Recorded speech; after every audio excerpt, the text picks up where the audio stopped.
I'm Ryan Durbin from RD Ceramics, and I'm located in Southgate, Kentucky. And I'm Becca Otis from Five Lines Pottery in Monroe, Washington. And welcome to Wheel Talk. Hey folks, thanks for listening to Wheel Talk. We would love some more interaction with you all throughout this future episodes, and we would love to hear some listener questions. They may get on the episode. Yeah, just submit them to wheeltalkpodcast@gmail.com, or you can submit them on our Instagram at wheeltalkpodcast. Thanks. Hi, Ryan. Hello, Becca. We're live. Happy quarantine. I'm just kidding. Happy quarantine. It is March 16th, and we're in the midst of the coronavirus episode. Yes. We haven't actually talked separately in probably like 2 weeks, I feel like. I know, it's been a while. Yeah, we saw each other not this past Thursday, but a Thursday and a half ago, so about 10 days ago, before you got back home. So how was how was the rest of the trip and getting back home and all that good stuff? Are you kind of back to your normal it can be before all this happened? It was good. I feel like my whole life is just going kind of crazy right now, but it was an interesting time to leave and then come back to, because there was like a short second of like no money coming in at all, and then we kind of like built up some momentum, and then now I don't know if it's going to be. You're talking about throughout the entire trip that you've been gone. You were gone? Okay. Yeah. And so, yeah, it should be interesting. I stocked up on all my essentials today. Nice. Specifically cat food. I was like, oh, shoot, I have to feed things other than me. Honestly, I didn't really think about that. I probably need to look at the cat food stock. Yeah, which I'm sure all the parents are like, yeah, I have to think that crap every day. And I'm like, yeah. Yeah, I'm privileged. I have automatic feeders, so they just spin and feed them, and I don't even think about it. So as long as there's food in there, then they're taken care of. Yeah. So, yeah. How are you? How's today? Today's good. I've been watching a lot more news and stuff lately, so it's kind of like stressful. I don't see how people like have I would say that's like people's hobbies or something. Would you consider that a hobby, watching the news and following politics? And I would say that, yeah, I think we're at that point in life where it's definitely a hobby. Yeah, so that's stressful. I've mostly been watching like state updates, like the governor of Ohio's updates, and actually watched some of like the president's updates today, which I've never done before in the past. So I guess it's kind of becoming more normal to follow that stuff, and like you kind of get something out of it. So yeah, that's been. Yeah. But today's been less stressful than last week was. Oh, really? I feel like this week is way more stressful than last week. Well, I think like mid last week we were kind of just getting the seriousness of it, and like they're talking about like slowing the curve and stuff like that. So they're like, okay, you need to like get realistic about starting to hunker down and not see people and stuff like that. Now it's more like, okay, we know we already are supposed to keep away from people. So what's the next step that they're going to ask us to do, or, you know, other places around us are all closing, or yeah. I know all the restaurants and bars closed in Washington, and almost all of my friends own restaurants and bars. So yeah, that's good. Do you all have takeout and stuff though? They have they can do takeout. Well, bars can't do takeout, but I mean, unless you have cans. But also salons and nail salons closed. Right. Like hair salons and nail salons. So that's also something. Yeah, we haven't got to that point yet, but I'm sure by the time we release this, there's going to be a lot of different changes that aren't even like thought of right now that we we'll all be dead. Like no. Okay, so let's do listener questions. Yeah. We've chosen Ryan's mother for this for this for this session of listener questions. So my mom sent us so many questions. I think it was while she was on vacation. So they went on vacation to Arizona for like 3 or 4 days. I love your mom so much, and I've never met Ryan's mom, but I love her. And how do you say her name? Deirdre. No, it's Deidre. Damn it. Strong E. Strong E. Deidre. Okay. So these came from my mother at DM Durbin 12. We'll start with the first one that's easy. Can non-potters attend the NCCA conference and other conferences you guys talk about? Absolutely. Yes. If you didn't already hear, which most people have already heard, NCCA was canceled this year in Richmond because of the COVID stuff. But yeah, anybody can go to those conferences. I would say you may not get as much value out of the content and like take stuff back with you that you can use. Yeah. If you're not a maker, but I mean, you can get more appreciation for the art. And I think if you're gonna go to process. NCCA as a non-potter, I would just go to all of the art, like the galleries. And like I wouldn't pay for it. I would just go to the gallery. yeah, because going in the vendor section and paying all the stuff that you're actually paying for, or being able to see the vendors and the schools and the Right. and the talks. But the talks are very usually technical or like art Towards driven. grade. Yeah, it's not as beneficial, I would say, for people that aren't into art. But hey, if you feel like it, pay the money and benefit those places that put them on. So yeah, that was the easy one we can start with. What do you want to pick next? Well, let's do the next one. Oh wait, which one's gonna be funnier? An answer. Go ahead. You choose. Do you like communication from customers? Questions like those that are interested in your pieces and have a specific question about color, size, or shipping costs, or are you going to be making more of a certain style piece? Do you do custom work, etc.? Or would you rather they just leave you alone? To work.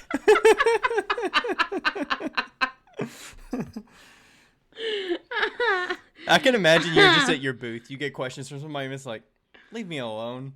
I'm just trying to work here. Like especially if I'm at my booth, honestly, I don't mind the questions at all. I have a very high tolerance for repetitive questions. Yeah. I don't think it helps anybody to just be like, really? Did you just ask that? I know it helps nobody to be like, get away from me. I would never do that ever. Yeah. So I don't mind questions. No, if it's a dumb question, I do mind it. But what's a dumb question? What's an example of a dumb question? An example of a dumb question is asking me what hours my shop is open when you can Google it. That's a dumb question. Okay. I think that those are the questions that really kind of bother me, is that it's like, you know, about colors or size or shipping costs. I think that that's all variable and it could vary from like, you know, person to person, place to place. But, you know, yeah, I just don't like when people are like, oh, well, what times are you open today? And I'm like, you have the resources to figure this out, and is my time beneficial to answer your question when it seems like I'm ignoring you when you could have found the answer in the time? I would just, you have the entire world at your fingertips. I would just encourage everybody to use it. And I'm not saying that I'm 100%, I don't 100% like follow it all the time, but most of the time if I'm like, oh, when is that restaurant open? I Google it. So right. What about you, Ryan? I am totally fine with I think the questions about color or size or are you making a certain style, like that just gives you a way to say, this is what I'm focusing on. These are the colors I have available. And then you can educate them like, this is what goes into getting a new color. Like, it's not as simple as you think it is. Can you do this in red or something like that? Like that's a way. Can you do this? That's a way for you to like educate them into what actually goes into it. And, you know, if you have an old thing that broke and they're like, can I get another one of these that you made like 5 years ago? Maybe not. I don't know. It's kind of up to your discretion. Do you get a little bit of pleasure or like a little happy when somebody's like, "Can you remake this?" And you're like, "No." I haven't had to can't. do that much, but Some I like a can just part of me. yeah, I feel like I would be fine telling them I don't make that No. anymore, or I Yeah. just made a limited edition series of those or something. Yeah. I think it's just when with the pieces that I maybe didn't enjoy making the most, I'm always like, "No, I don't make those anymore." Or like getting a question about custom work and you're just like you're able to educate Nope. them on like why you decided not to do custom work, or it depends Right. on the type of request. Like, give me your request, sure. I'm not just going to blanket statement say I don't do any custom work. Right. Because if the request is good and the price is right and the person you're working with is pretty flexible and understanding and good to work with, then you know you might be able to go back and forth with them and kind of figure out what's possible. But Yeah.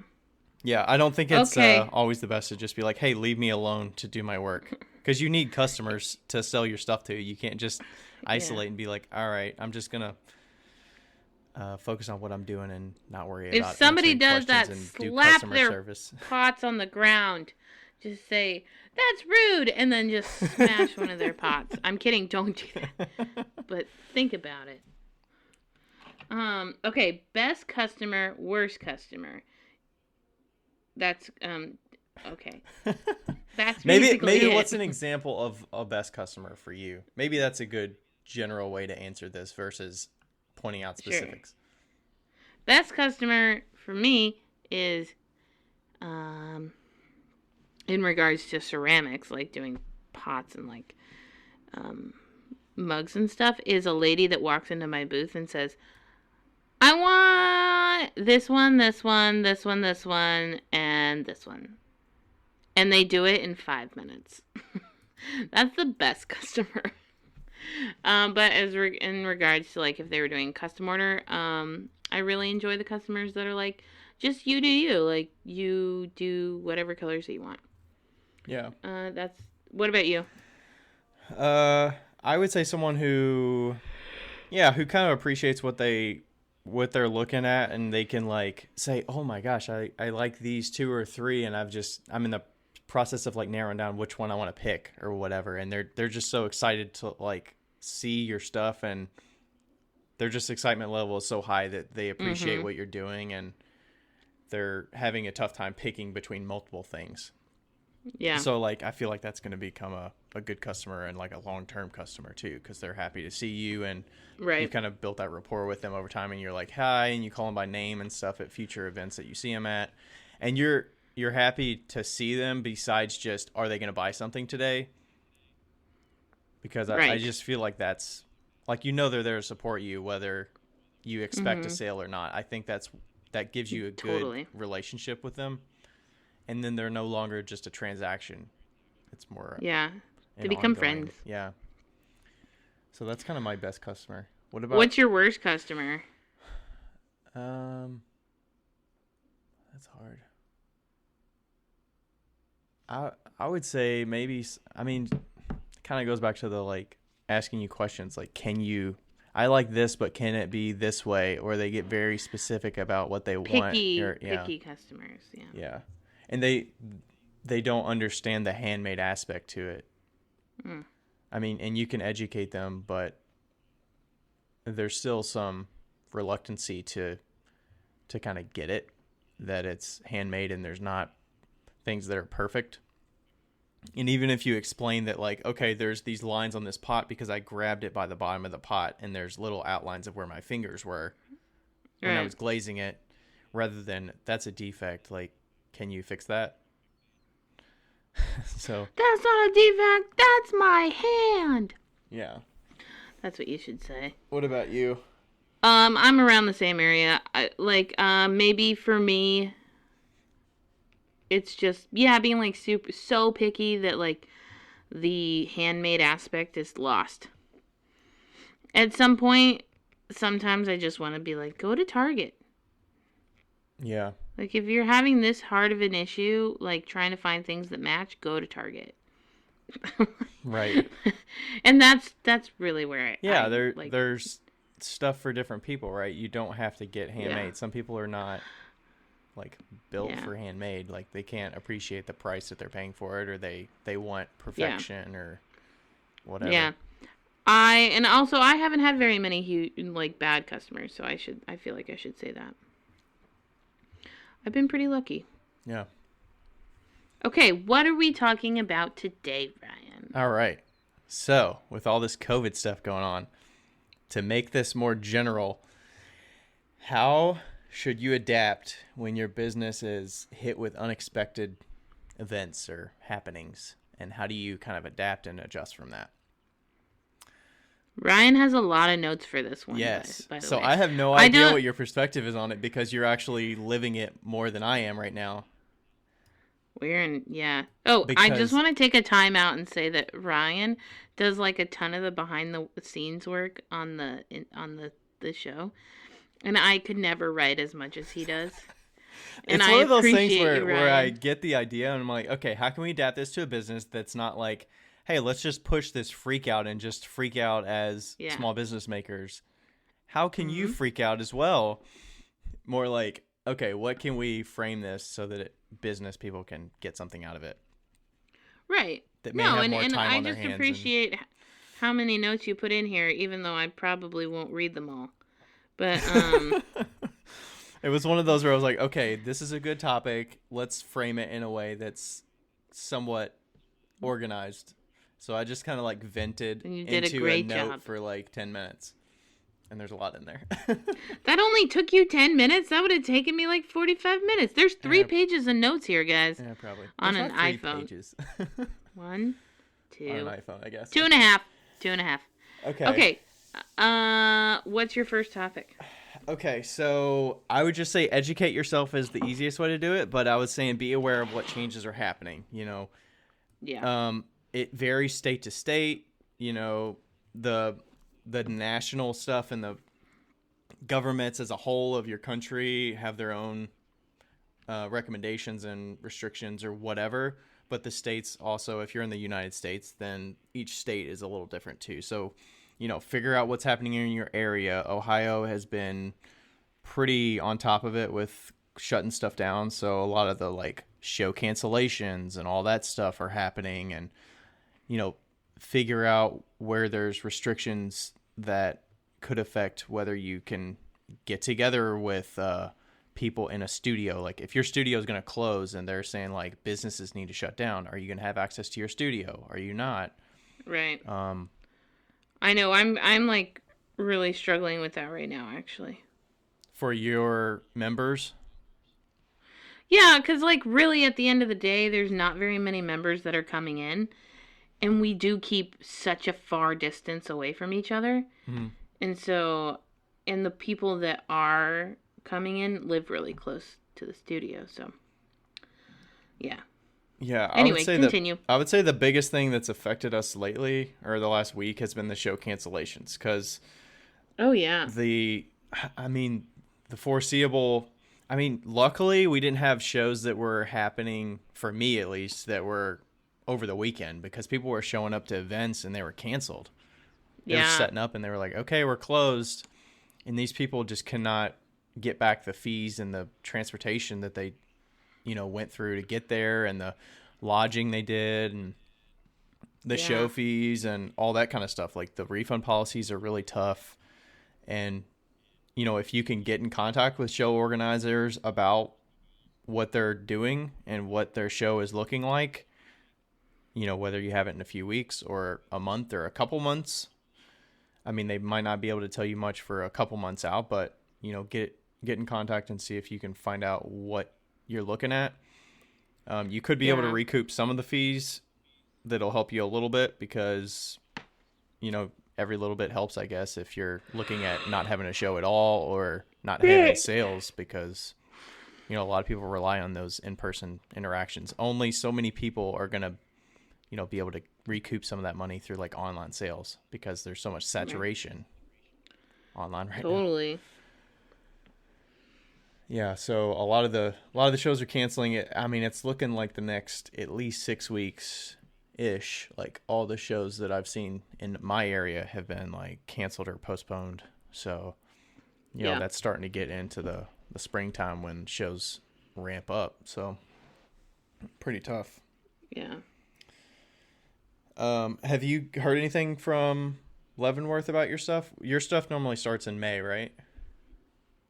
Yeah, it starts on May 1st. So I'm sure that, well, and you also have to remember we're outside. So our show's outside, so I don't know if there's going to be an issue. Yeah. Just because we will have that, like, social distance available. Somewhat. I mean, you are outside, but you have a 10 by 10 booth or a 10 by 20 booth, and multiple people are inside your booth at once and walking on a street or whatever. But I mean, I don't know, and we obviously have no idea what's going to happen in May. Exactly. That's still 2 months out. Yeah. So, there's been no word from them, and they do everything snail mail, so, if we find out, we'll probably find out the week before May, and, yeah. But I'm not too concerned about it. I saw a thingy on Facebook that said that people with high anxiety are approaching this, disaster with so much less anxiety because they've been preparing for this their whole lives. Is that because the minute things that cause them anxiety? Yes. But why wouldn't it just put it into overdrive and just make them? Because they're like, oh, I do this every day. This is really? Gonna Okay. happen every day. So I feel Interesting. and I'm a pretty anxious person actually, and so I feel like I've approached this kind of like at a mild. I'm still very serious about it. Like we're doing the best we can, and I'm not like going out and partying. I'm trying to self-isolate and all that shit. But yeah. Yeah, I feel like I'm getting a little taste of it because I'm like more worried for other people and for the organizations and stuff like that are like struggling and going to be struggling over the coming months. Is there any word of like your business, not your business, but your Full-time? company struggling? Not that I know of. That's luckily our business specializes in enabling the future of work, which is like how to be able to work anywhere at any time on any device. So remote work is a big strong proponent of our product suite. So you're not going anywhere anytime soon. So like our business is probably growing with businesses that need to have more employees work remotely. Yeah. Like enabling them to work on their own devices and their own computers at home versus like in an office setting on the company owned devices and stuff like that. So like I think that's in a positive state, but it's completely different for like Rachel, my wife, that's a flight attendant. Like I don't know if she's going to be grounded and not be able to fly like later this week or next week or like what's going to happen. So I would say that's more worrisome. But yeah. Yeah. Oh, what's next on your list? So the next part, and this could be controversial, I guess, depending on who you are and your risk tolerance, but I would say continue applying for your shows throughout the year as expected, as if they're going to happen. I'm still actively looking at shows that I've got into the summer and into the fall. Yeah. That I plan to sell at. Are you able to pay the jury fee and afford it? Can you risk paying $20 or $40 or whatever for a jury fee? Given that there's uncertainty whether that show is going to happen or not. And I feel like you have to weigh the risk of paying the booth fees and those jury fees and stuff in the case that the show would happen. What are you going to lose out on if you miss a bunch of shows in the next couple months, and then by the time those shows come up in the fall and you didn't apply for them because you didn't have the $20 or $30 or you didn't want to risk it, then you're missing out on potentially hundreds of dollars or whatever because you were in kind of a scarcity mode. Yeah, not to mention that the shows that are being put on are being put on by business owners as well, you know. So if you can support them, they'll support you, you know. So, And then there's other, there's other shows. Maybe your show in the early spring is being postponed till later in the fall. There's also going to be an oversaturation potentially of markets. Besides the ones that are already planned in the fall, there's going to be even more markets that are being postponed to the fall. And there's just going to be yeah. so much opportunity for buying at that point, ideally, given that everything settles down in the fall or late summer, whenever. There's going to be a lot of opportunity to get some sales at that point. But of course, there's uncertainty and you don't really know. But I'm going to continue to fill out those applications and submit the jury fees and all that good stuff. And, maybe also educate yourself on what the cancellation and refund policies are with those shows, so that you can find out. I mean, you probably won't be able to get your jury fees back, but maybe get an idea of what kind of policies there are on paying a booth fee, because maybe you're due to pay a booth fee here in another month for something in the summer because you've been accepted to a show, but you're like, do I pay this $200 if I don't know if the show's going to happen or not? Right. So you kind of got to, I guess, weigh that on your own and figure out what you're willing to do. Because the organizers are going through a lot of the tough times. Like you're talking about, they're putting on this show. They spend a lot of money up front with advertising, with rentals, staff, all the services, whatever to put it on.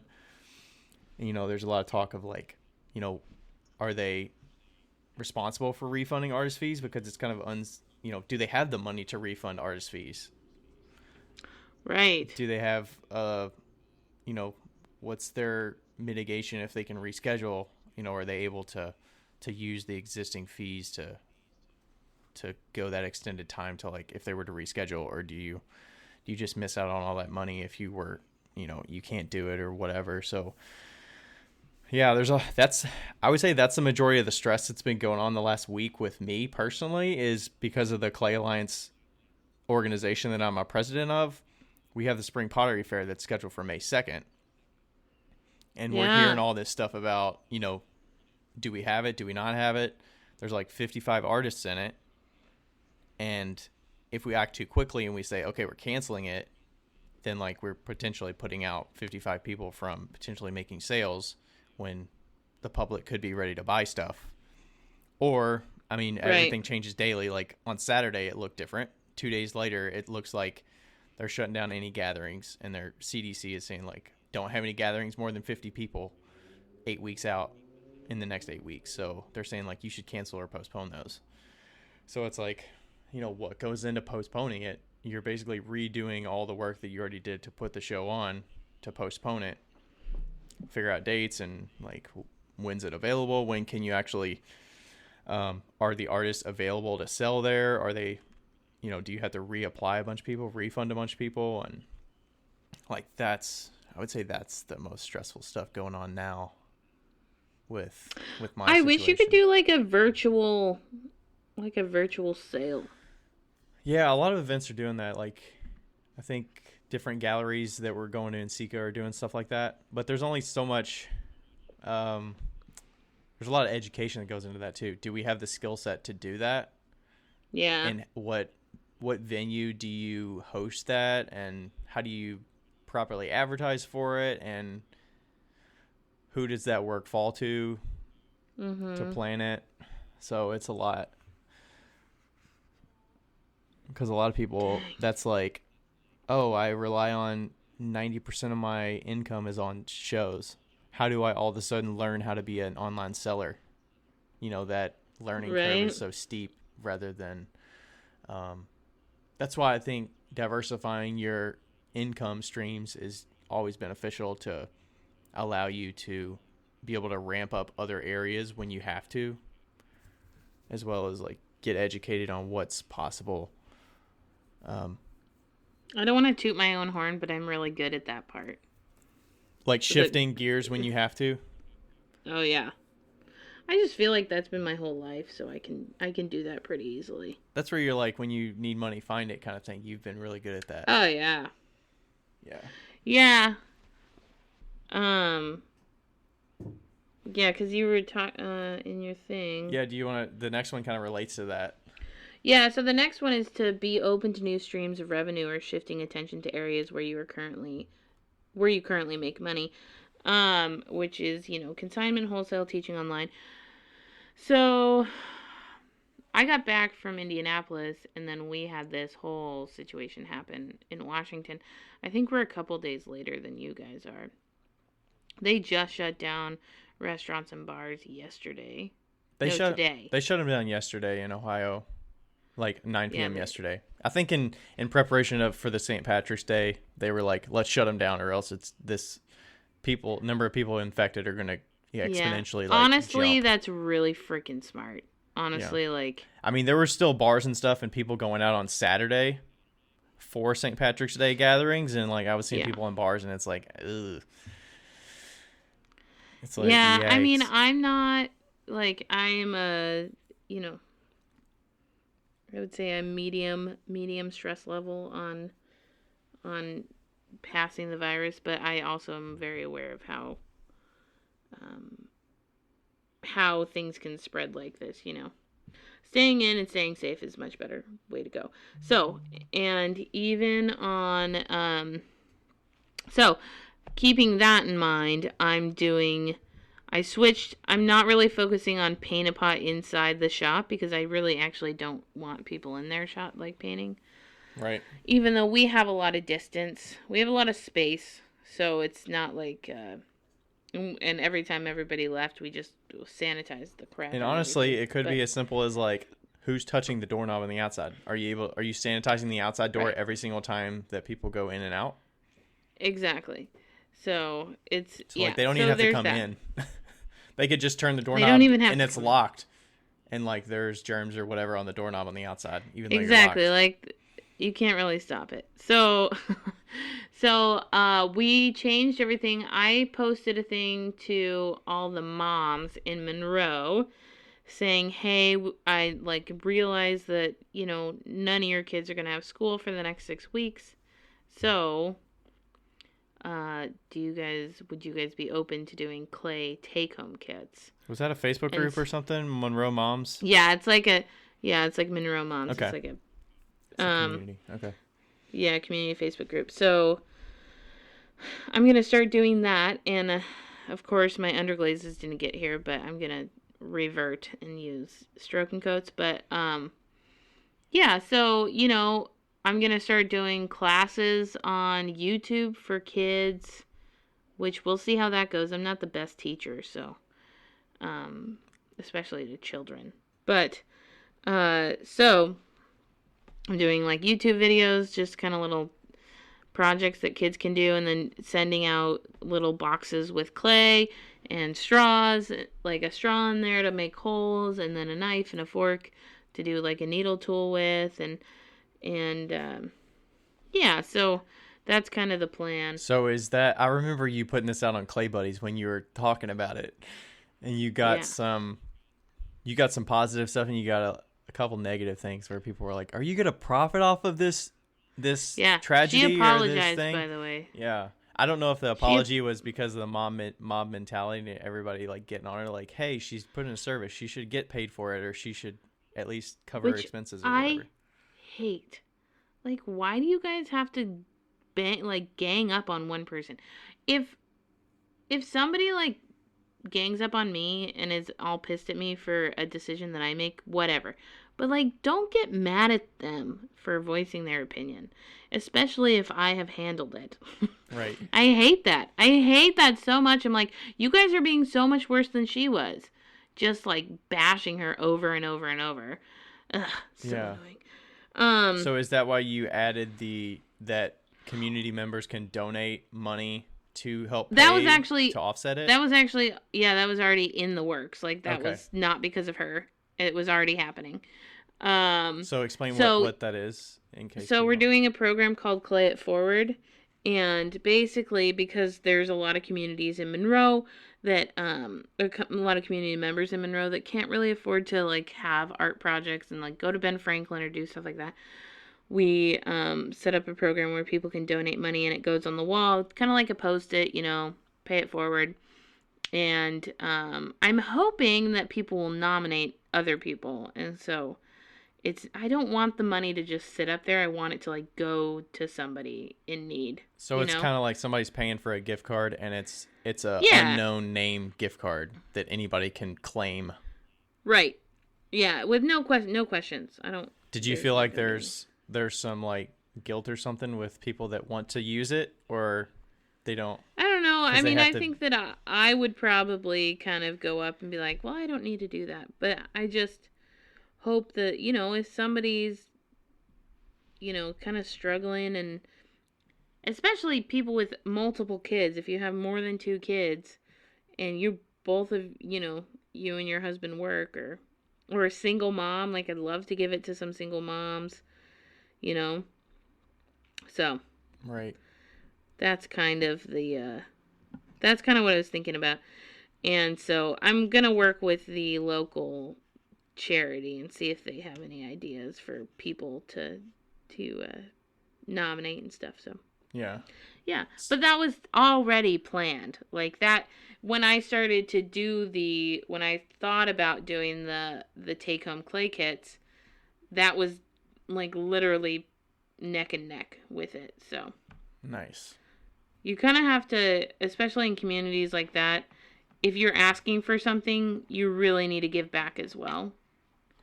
And we're asking a lot. I think small businesses in general are asking a lot from the community right now, just because. Because your area has so many small businesses and restaurants and. So many, and so we're asking a lot of our community to support us, and a lot of people need help too, and so I've seen a lot of good things in our community, and people reaching out and giving what they, offering to buy things for people and stuff, so that's really good. Yeah, because I don't know, it's kind of tough because you see all the posts about support your local small business because it's going to be a hard couple months, and it's like, how much can people stand to spend right now? Mm-hmm. Well, and if I they're think uncertain, that, yeah. can they spend to help other people when they can't, when they're so uncertain about, what their money situation looks like? Right. And like, especially with Washington, I think in general, I think that nobody is expecting somebody who has no money at all to support a local business. It's like, I don't have very much money, so I can't go and support my local businesses as much as I'd like to. But there are so many people that work at Microsoft, at Boeing, at Amazon that work from home already. Right. Or can work from home. And so there is money. There is money in this area, and there's money everywhere where, like, you would normally work from home anyway. Yeah, I probably have money that I could give to people, or like pay this gift is not a cards for stuff. change. Right, this is not a change in your system.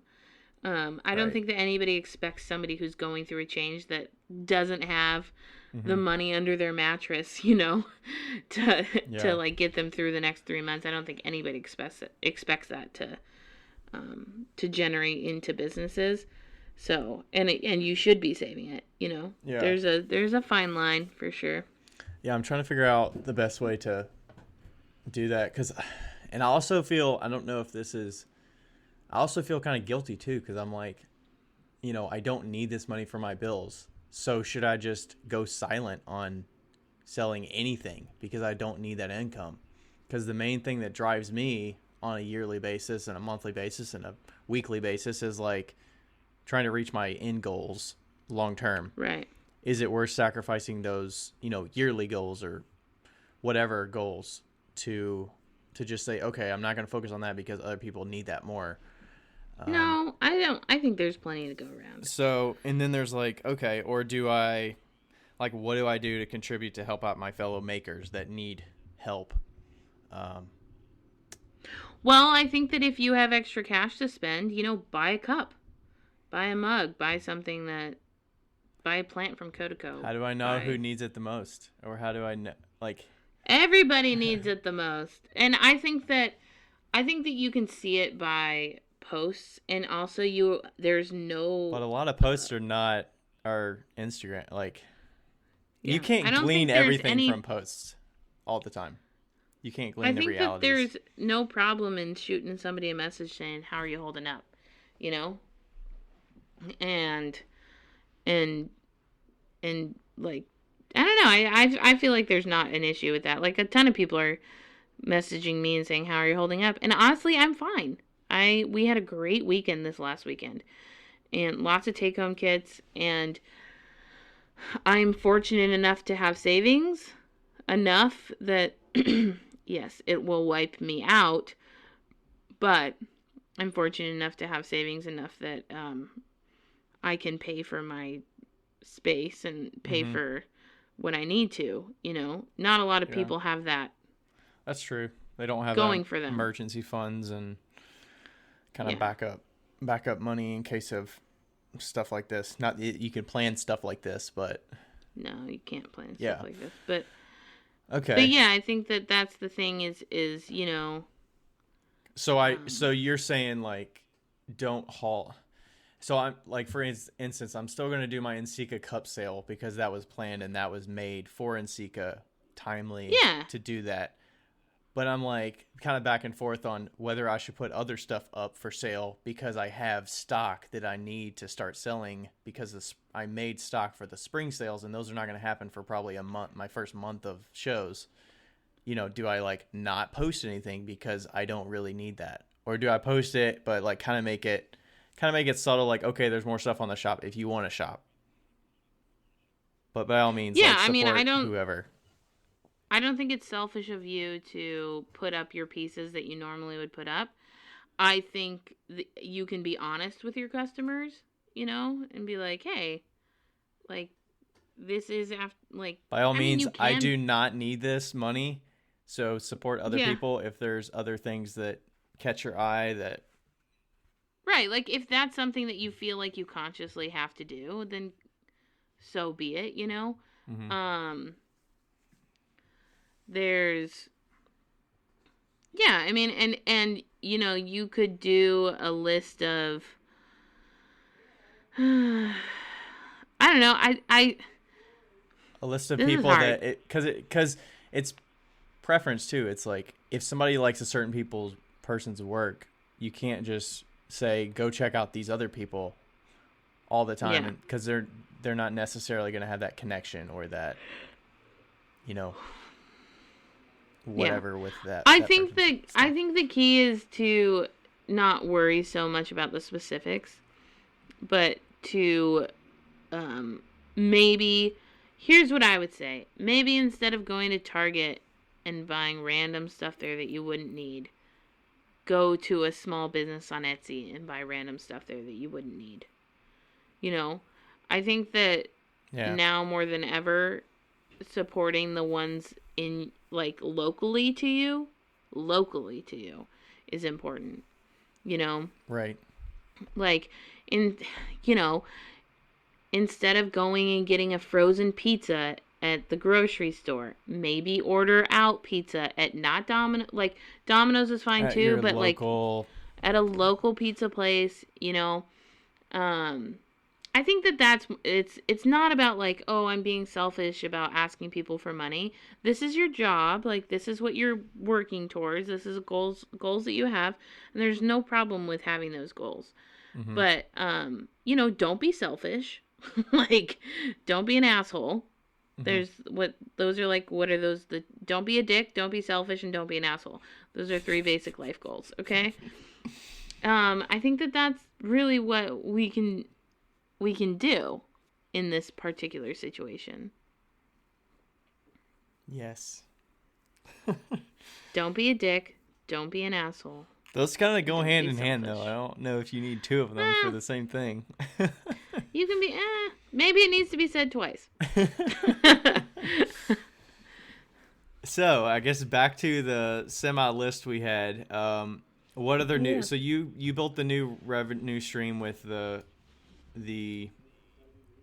kind of, you know, clay it forward. It's not really revenue stream. I mean, I'm sure you may be making a minimal profit to cover the cost. to cover what you're putting out, but No, I mean all the money goes into a Okay. separate bank account. okay. You know, obviously a lot of people are shifting to online strategies, and you know, I'm just going to strive to just get stuff up online so that I have some stock online available if people want to support. But yeah. What else? Yeah, I mean, and also keep in mind you have kids around you. If you have a special talent, like how I'm trying to do the whole clay kits for kids. Like, moms are looking for things that their kids can do this lovely 6-week period. So Right. I don't know. Are your schools out? Our schools are out. Yeah, our schools are out. I believe currently they're out until April 1st or 3rd, I think. They kind of called it an extended spring break is what they kind of worded it as. Ours are out until April 27th. Wow, okay. Yeah, and you all got hit like one of the first states in Washington of the United States. So you all are a little ahead with your precautions, I'm guessing, but maybe not all of them. But yeah, I mean, you know, just keep in mind that there's kids around. If you can provide a service but also support yourself at the same time to those children, then that's a good way to do it. You know, parents will be appreciative. You know, even if it's online, like, you know, even if you did YouTube videos on how to make something fun and they did it with Play-Doh, like, who cares? Like, yeah, Baker Hunt we have our classes delayed a couple weeks, but one of our like children art teachers is doing some little daily activities this week about like, here's an activity you can try with stuff around your house that, you know, could take your kid like 2 or 3 hours to do this activity. And there's a little like challenge to it. So they have to be a little creative with it. And like, there's some options for people to learn and try with their kids so that they can hopefully get some work done if they're at home, or just have entertainment for their children while they're home and not getting stir crazy. Yeah, it's crazy. Another thing on here was like, hey, if you've got some projects or some stuff that you were planning on getting to, or like had in your backlog of things you wanted to work on, but you never had enough time to do it, maybe try some of that stuff. Now's the time. Yeah. Have you been making a bunch of large bowls and stuff? I've still got large bowls and pitchers on my list that I need to make some more of. Honestly, I haven't made almost anything this week. Yeah. I've been just dealing with trying to get everything online and moving everything over and stuff. But I want to try and do some large hand-built bowls. Ooh, nice. Like slump molds or something like that? Mm-hmm. Cool. So that's my goal, I think, because those would be really fun. And I love the way those look. Yeah. Large hand done bowls. So yeah, instead of thrown ones. Make some new stuff that you haven't tried. Or if I have a list of things that I'm like, okay, maybe I'll try these for this year and see how the customers react to them. So I've got maybe 3 or 4 things that I can try there. Yeah. Just to put me off of because the last like 2 months have already been doing the same things that I'm kind of talking about, like hunkering down in the studio and just working most days in the studio, making inventory for the spring. Yeah. If those shows aren't happening, then I'm just going to elongate that studio session. And I just got a bunch of clay, so I've got like no excuse for not making stuff.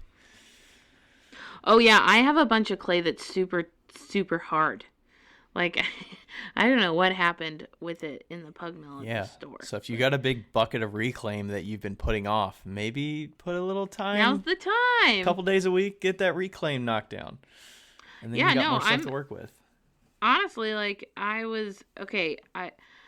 hopefully nobody gets mad at me, but I was like, what if we get quarantined? And then I was thinking about it, and I was like, I have to get my glaze room, like, figured out. I really need to get some crap done for Leavenworth. I'm like, this could be a good thing. Like, for me, not for everybody else. Freeing up your schedule, and you're like, I have no excuse. Everything around me is getting canceled on my calendar. Nothing's open. Like, Yeah. I know one of my members came in and she's like, everything's easy right now because everything's being canceled. I'm like, well, because she's like got one of those crazy kid lives, and she has like Yeah, 3 kids. there's no soccer practice or sporting events or recitals or anything like that. There's no Everything's canceled, and she's like, it's so easy. Everything's so easy right now. So, I mean, we can look at that positively, right? Like, Yeah. I was like, oh, maybe I should go to Lowe's and get a bunch of wood. That's what I've been doing. Yeah, before, if we get locked down, before all this happens. I wonder at what point they'd be like, all right, home improvement stores, you need to close down, even though it's so huge, like everybody's spread out. I know. Yeah, so the last thing I put in here is like try something else that you're interested in that you haven't had time to pursue. Like I'm gonna talk about making like cubby shelving, and it's one of those things where like, okay, I made the blog and some people are like, oh, you should sell those cubby shelves. I'm like, can I? Like, would I enjoy making those? So I'm like, maybe I'll do a little like instructional talking through like how I make them, and then if you should do it on Clay Buddies when they do the I don't know if I could do that in an instance, hour. Maybe need to get some wood. Well, you could at least walk through the process. Yeah. So what these are is basically I built 3 cubby shelves out of like cedar pickets. They're cube shelves. Yeah. Cube shelves. And they're for installing on the wall. So, and I had a customer that I talked with a couple weeks ago that was like, can you make me one of these and what's the price? So I was kind of estimating that out. And I don't mind the woodworking part. Like I've been doing some woodworking stuff in the basement with the new studio, and it's kind of fun. It's kind of like relaxing to do something different.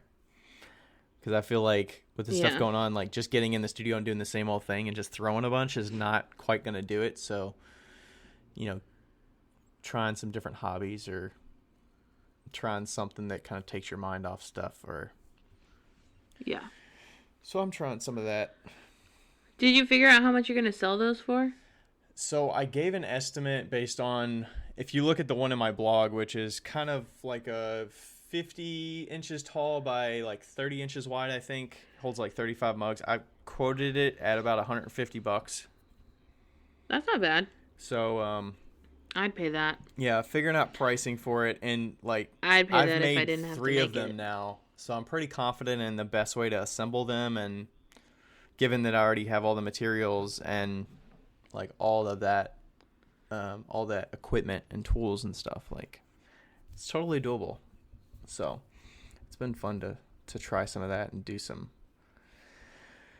studio upgrades the last couple weeks, and like basement upgrades. It's kind of nice to get organized. I know. I need to like really, really, really clean out and move all the things to my new glaze room, and it's like just collecting all of this crap. And I'm like, Is it like you're cleaning up happen. areas and putting piles of stuff into this area that you're eventually going to like move? Yes. Yeah. Yeah. But I brought a couch into the studio, so just in case we get quarantined, I have a place to sleep. Yeah. Do you have it in a spot that's hopefully clean-ish? Not really. No. But Do your best. I'll do my best. The cats will probably be happy to have you. Tidbit was like, what is this? And she like jumps on it, and then the pillow accidentally fell, and she freaked out. And she was like, nope, not going near there. Oh. She knows what a couch is, but the kittens don't. Yeah. They're like, what is this? What is this green leather? All right, so the last couple things on here. I've been putting off doing anything with the mailing list forever. I send out like 3 mailing list things a year, and usually it's like, thanks for signing up for my mailing list. Here's my next show's coming up. I'd love to have you, blah, blah, blah, blah, blah. Here you go. And I don't really act on anything else throughout the year unless it's like right before the spring hits and I've got like 5 shows coming up, and I'll send that to everybody. So you could use that time to be like, okay, I've got 300 people on a mailing list. How good am I actually using this list? And the people that are on your list are probably going to be more likely to buy from you if they've bought from you in the past. So, that might be where you can get some income kind of telling them what's going on, or how they can help you out or whatever. Yeah. Or just figuring out ways that you can kind of automate some of that mailing list stuff. If you have like a MailChimp or something, there's ways that you can automate some of that, set up campaigns that go out like 30 days after they join, so that you can kind of tell them about something that's going on, or tell them about your Instagram account and what they can see there if they don't already see you on there or whatever, or just share something fun about what's going on with you this week, or stuff like that, rather than just selling all the time. Do you remember that Rebecca Graves was telling me about a new mailing? Yeah, I'm trying to remember the name of it. I can't remember. Shoot. She told us when we were in Indianapolis, and I cannot remember what it's called. I can't either, and I think she sent it to me as a link. Is it Monday? It's Monday. McMillions is on today. All right, I'll continue on as long as and if you find it. Yeah, continue on, and I'm gonna try and find it. All right. Obviously, like I was kind of talking about earlier, if you aren't going to be selling stuff, you can also be stocking up on inventory and like just making a bunch. So some people are like, okay, I'm kind of stuck at home and I'm just, the kids are home and I don't have, much going on. I can work at home and make some stuff at home. Maybe you can hand build some stuff, or just make some new things that you haven't had time to focus on. Did you find it? I did. It's called Flowdesk, Flodesk, and they're doing a deal right now that I think it's like $20 a month for life. So if you ever get more than like 5 billion emails, it's still $20 a month. Yeah, I think some providers limit or make you pay per month or per year if your subscriber list goes over X amount of people. Yeah. And you don't have to pay for it until you send an email. So I haven't sent an email yet. But it's Flodesk. It's owned by women, I believe. And I feel like I've heard of it, Flowdesk. Well, yeah, of course you have, because Rebecca told us. Besides that. But I think it's made by women, and it's mostly for small businesses instead of like MailChimp, which is for big stuff. So. Right. I think she really talked about their templates and it was super easy and quick to build out little emails. Mm-hmm.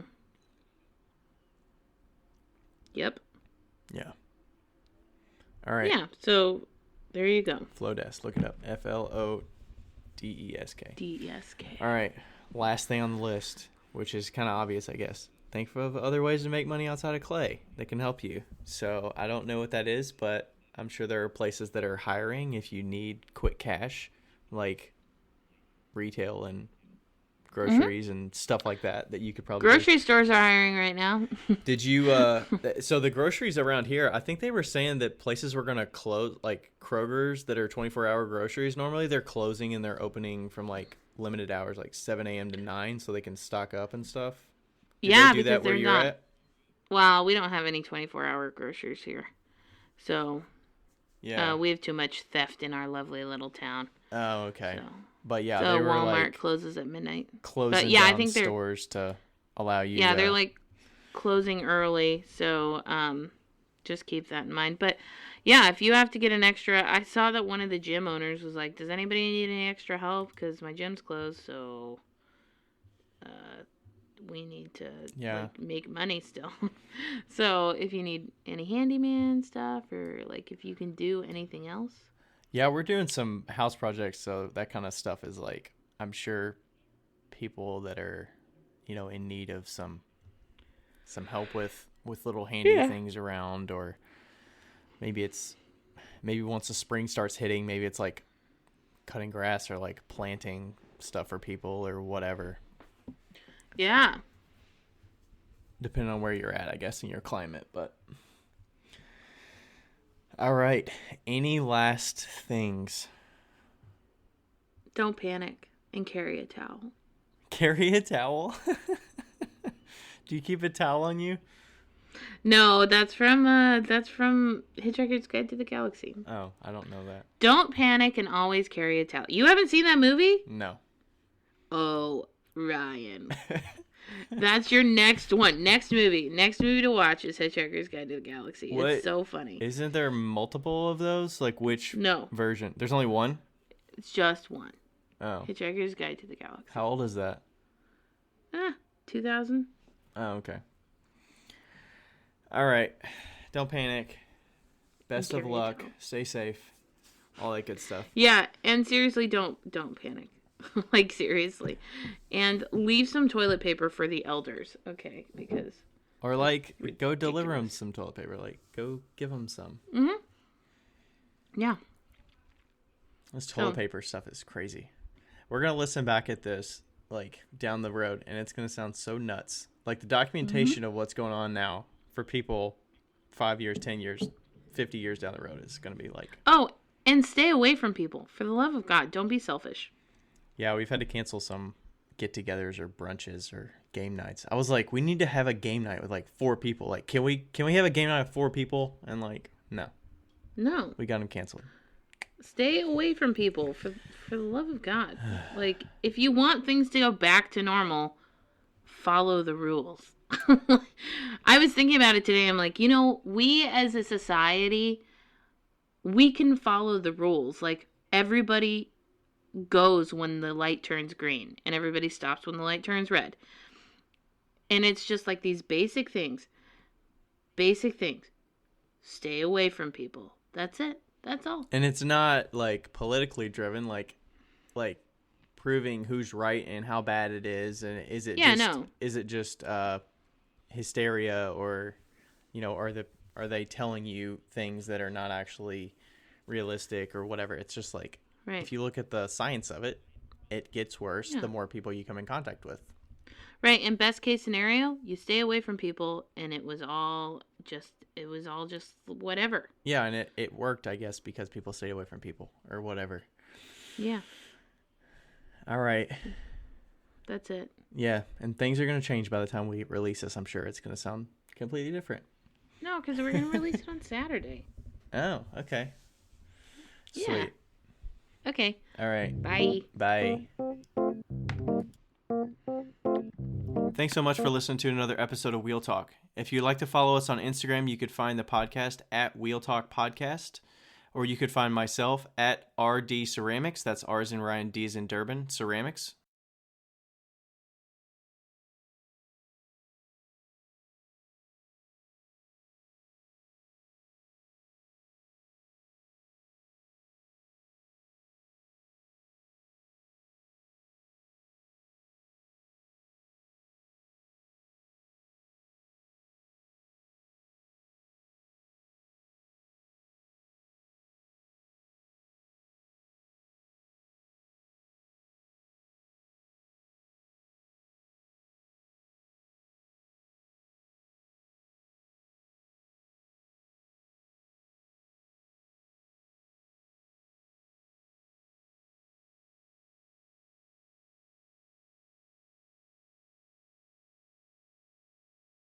Or you can find me at 5 Lines Pottery Studio. That's the number 5.